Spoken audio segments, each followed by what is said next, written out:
F'Diċembru għaddew mill-Ajruport Internazzjonali ta' Malta aktar minn 421,000 passiġġier biex bekk b'kollox mill-mitjar Malti tul l-2022 għaddew mal-5,800,000 passiġġier.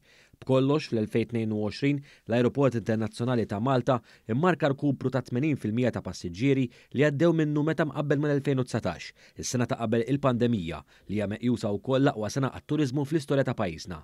Ħabbar dan l-Ajruport Internazzjonali ta' Malta fi stqarrija kif irrimarka wkoll din iċ-ċifra b'saħħitha tammonta għal irkupru ta' aktar minn 88% tat-traffiku ta' qabel il-pandemija. Fil-fatt l-Ajruport Malti sostna li l-medja ta' passiġġieri li għaddew kuljum minnu jammonta għal madwar 13,000 passiġġier. L-aktar ġranet beżlin kienu dawk ta' 23, id-29 u 30 ta' Diċembru meta mill-mitjar għaddew aktar minn 17,000 passiġġier. Il-kejl ta' kemm imtlew postijiet fuq l-ajruplan magħruf aħjar bħala seat load factor ukoll kien wieħed b'saħħtu u indika domanda qawwija li vjaġġar. Dan ammonta għal 81%.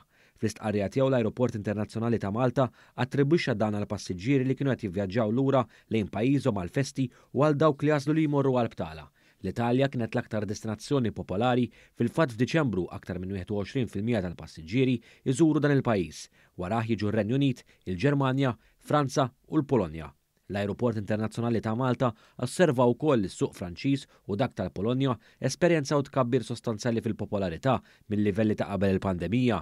Fil-fatt, il-popolarità tas-suq Franċiż żdiedet b'26% u suq Pollak żdied bi kważi 60% fuq l-2019. Ix-xahar ta' Awwissu kien l-aktar wieħed bieżel għall-Ajruport Internazzjonali ta' Malta għax matulu għaddew aktar minn 700,000 passiġġier. Ix-xahar ta' Diċembru mill-banda l-oħra kien ix-xahar li reġistra l-akbar irkupru.